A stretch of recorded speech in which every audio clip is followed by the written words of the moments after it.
अस्सलाम वालेकुम दोस्तों। काफ़ी कैंडिडेट्स को एसपीएससी के पोर्टल पे अप्लाई करने में इशू हो रहा है और कंप्लेन कर रहे हैं कि सर नहीं हो रहा। आप हमें काइंडली गाइड करें कि ये कैसे मसला हल होगा। इस वीडियो में मैं आपके साथ शेयर करूंगा। और अकाउंटेंट की जो बच्चे तैयारी कर रहे हैं, पता चलें कि रजिस्ट्रेशन हम कर रहे हैं 25 सिर्फ कैंडिडेट्स हम लेंगे, सीरियस कैंडिडेट उनको हम पढ़ाएंगे। कंप्लीट कोर्स आपको कराया जाएगा। पहले आप ये देख लें कि पोर्टल पे अप्लाई कैसे करना है। थोड़ी सी एक स्लाइट मिस्टेक है जो काफ़ी कैंडिडेट कर रहे हैं, और पोर्टल पे ऑलरेडी इनके साथ कुछ इश्यूज़ हैं। जैसे इन्होंने मास्टर्स और एमफिल सेम लिखा है, हालांकि मास्टर्स अलग होता है, एमफिल हमारा 18 ईयर एजुकेशन होती है, मास्टर्स 16 ईयर्स एजुकेशन होती है। तो इनके पोर्टल पे इश्यूज़ हैं, वो मसला मैं आपको समझाता हूँ, उसका हल भी बताता हूँ। इंशाल्लाह आप किसी भी जॉब के लिए अप्लाई करेंगे तो आपका आराम से अप्लाई हो जाएगा। तो चलिए शुरू करते हैं, आपके साथ डिस्कस करते हैं। और इसके साथ मैं आपको एक दूसरी चीज़ भी शेयर कर रहा हूँ। हमारी एक स्टूडेंट है जिन्होंने 3 जॉब्स लिए हैं, 2 17 एक 16, और वो सारी जितने भी उनके नोट्स वगैरह हैं वो भी आपके साथ शेयर करेंगी। वो लाइव क्लासेस भी आपको देंगी, क्योंकि ऑलरेडी वो रिकमेंडेड है 3 जॉब्स में। वो सीक्रेट्स उनके पास हैं, वो आपके साथ शेयर करेंगी, वो भी मैं आपको दिखाता हूँ। रिजल्ट आया था BPS 17 का, अकाउंट्स ऑफिसर का। तो इसमें मैं आपको नीचे आ जाए, मेरा आएगा पारस, ठीक है ना। ये BPS 17 में हुई है पारस, ये हमारी स्टूडेंट है। और एक तो 17 ये इसको नौकरी मिली है, दूसरी मैं आपको दिखाता हूँ। के साथ आपको पता है कि लोकल गवर्नमेंट में ऑडिटर की जो जॉब्स आई थी ना BPS 16 की, उसका जो रिज़ल्ट आया था ना उसमें भी इनका नाम आया है। ये देख सकते हैं आप, मिस पारस लिखा हुआ है ना। तो 108 पे इसमें भी ये पास हुई थी। एक और मैं आपको रिज़ल्ट दिखाता हूँ। और ये फेडरल पब्लिक सर्विस कमीशन के थ्रू टेस्ट हुई थी, और ये एक सीट थी, इसको अपॉइंटमेंट आर्डर मिला है। मतलब सब जितनी भी तीनों सीटें हैं ना, तीनों पे इनका अपॉइंटमेंट आर्डर आया है। तो इन्होंने फाइनली एक ही सिलेक्ट किया है 17 का। तो ये आप देख सकते हैं कि ये अपॉइंटमेंट आर्डर है, बाकायदा इन्होंने मेरे साथ शेयर किया है। तो ये कैंडिडेट जो हैं जिन्होंने ये तीनों टेस्टें पास की हैं, ये आपको पढ़ाएंगी। अच्छा देखें, आप अपनी एप्लीकेशन खोलें, यहाँ पे अवेलेबल जॉब्स में आते हैं। तो मैं आपको थोड़ा सा गाइड करता हूँ कि काफ़ी कैंडिडेट्स को इश्यूज हो रहे हैं अप्लाई करने में। अवेलेबल जॉब्स में हम आते हैं, सबसे पहले हम देखते हैं कि जॉब्स कौन कौन सी हैं। और उसमें हम अकाउंटेंट के लिए काफ़ी कैंडिडेट जो है ना वो पूछ रहे हैं कि सर हमारा नहीं हो रहा। अब यहाँ पे नीचे आ जाएं, देखें ये अकाउंटेंट की जॉब्स है ना। यहाँ अकाउंटेंट की जॉब्स आती हैं, काफ़ी कैंडिडेट अकाउंटेंट के लिए अप्लाई कर रहे हैं। इवन लेक्चरर के लिए भी अप्लाई कर रहे हैं, वो भी बच्चे समझ लें। ये है अकाउंटेंट, अकाउंटेंट फाइनेंस डिपार्टमेंट। अब इसको हम पढ़ते हैं, इसमें कौन कौन सी चीज़ें हैं। पहले आप देख लें टोटल वैकेंसीज कितनी है, ये भी देख लें, फिर आपको मैं समझाता हूँ कि अप्लाई आपका कैसे होगा, क्योंकि काफ़ी कैंडिडेट्स का अप्लाई नहीं हो रहा। ये थोड़ा प्रोसेस कर रहा है, क्योंकि आपको पता है कि बहुत ज़्यादा रश है, और इसका हम कोर्स भी आपको कराएंगे जो जो कैंडिडेट ज्वाइन करना चाहते हैं। अब देखें, ये अकाउंटेंट की जॉब्स आ गई, और 37 टोटल वैकेंसीज हैं। और यहाँ पे आप देख लें एज भी, इन्होंने एज हालांकि आपको एक्सटेंशन है, 45 साल तक अप्लाई कर सकते हैं।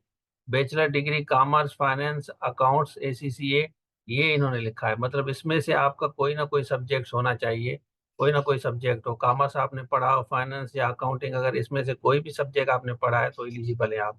17 ग्रेड की जॉब से मेल फीमेल दोनों अप्लाई कर सकते हैं, अर्बन है या रूरल है।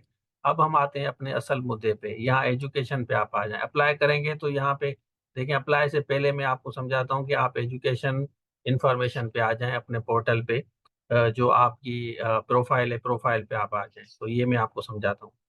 अब देखिए, यहाँ पे आप जब आएंगे ना, तो यहाँ पे आप एडिट करें। यहाँ आपने जो बैचलर लिखी है ना, इस पे मैं आपको समझाता हूँ। यहाँ पे अगर आप देखें, यहाँ पे आप पहले बैचलर सिलेक्ट करेंगे, आपने बैचलर किए।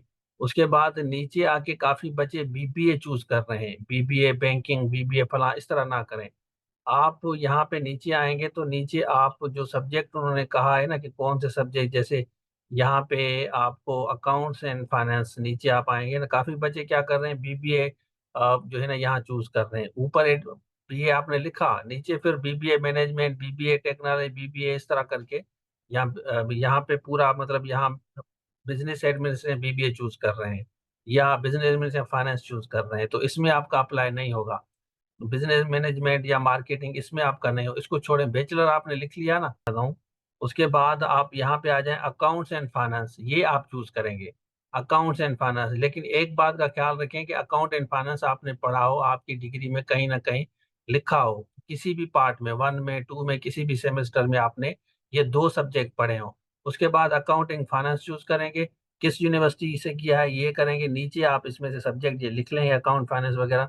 उसके बाद यहाँ पे आएंगे तो यहाँ पे आपको बिजनेस एंड कॉमर्स चूज करना पड़ेगा, बाकी ऑप्शंस नहीं है। हालांकि यहाँ भी अकाउंटिंग एंड फाइनेंस होना चाहिए, लेकिन यहाँ बिजनेस अकाउंट। उसके बाद 4 ईयर डिग्री आपकी है ना, तो यहाँ 4 ईयर आप चूज करेंगे।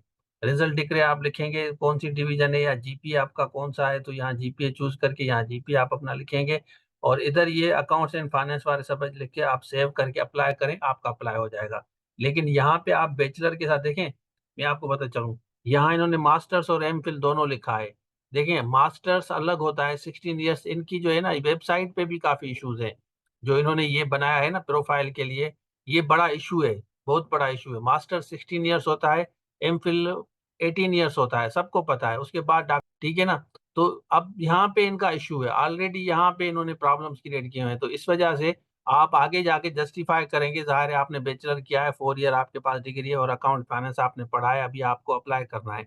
यहाँ पे वो सब्जेक्ट नीचे लिख लेंगे, आपका अप्लाई हो जाएगा। फिर आप ट्राई करें, आपका 100% अप्लाई होगा। इनकी देखें, इनकी ये जो इन्होंने प्रोफाइल सेटिंग की है ना, जिस भी प्रोग्रामर ने बनाई है, यहाँ पे भी इनके इश्यूज हैं। तो आप यहाँ पे बैचलर चूज करेंगे, और नीचे आप बीबीए चूज ना करें।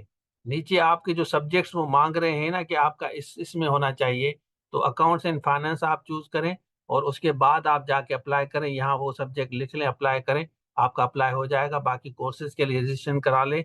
हमने जो टीचर रखा है, जो हमारी जो टीचर हैं, उन्होंने 3 जॉब्स ऑलरेडी सिक्योर की हैं। फेडरल की भी उन्होंने सिक्योर की है, और सिंध पब्लिक की भी 2 सिक्योर की हैं। जॉब्स ऑलरेडी अपॉइंटेड हो चुकी हैं।